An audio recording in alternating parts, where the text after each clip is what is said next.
Uyu ni umunsi wa kane w'intambara hagati ya Isirayeli na Hamasi. Gaza ikomeje kuba umuyonga.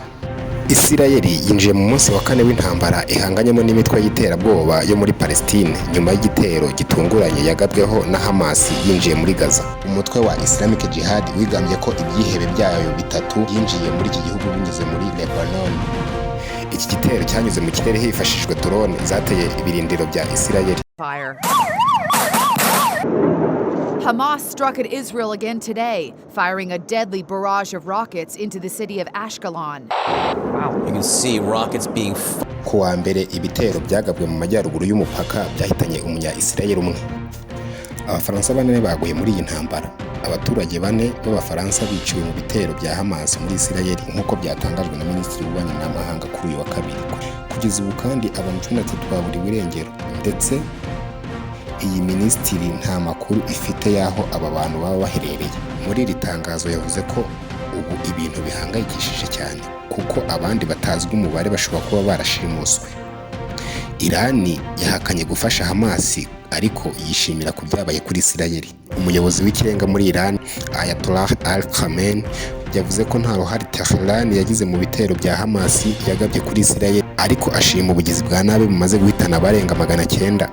Ati abashyigikiye Zionist n'abandi bari ku ruhande rw'ubutegetsi bagiye bavuga ubusa mu minsi ishize ko Repubulika ya Isilamu ya Iran iri inyuma y'ibikorwa bayisebya.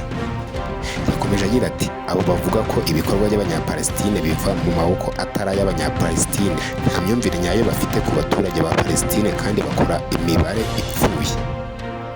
Uburyo Hamas yinjiye muri Isirayeli byateye benshi urujijo, bibaza niba yarabikoze yonyine. Umuyobozi wungirije ushinzwe umutekano muri Leta Zunze Ubumwe za Amerika, John Fina, avuga ko nta makuru yihuse ahuza ibitero na Iran muri aka kanya, ariko yongeraho ko USA yizera ko Iran iri gufasha mu bitero bya Hamas muri Isirayeli. Hamas yateye misile mu majyepfo ya Isirayeli.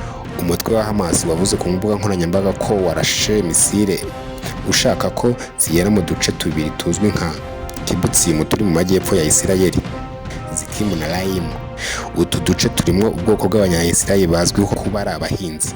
Tuwe n'abantu 125. Aba Kibutsimu baba mu duce 250 hirya no hino mu gihugu. Za Isirayeli zigaruriye umupaka wo muri Gaza. Umuyobozi w'ingabo za Isirayeli, Lieutenant Colonel Charles Hest, yatangaje ko zamaze kwigarurira hafi igikuta cyose ku rukuta rw'umupaka nyuma y'uko indwanyi za Hamas zigabye ibitero kuri uyu wa gatandatu.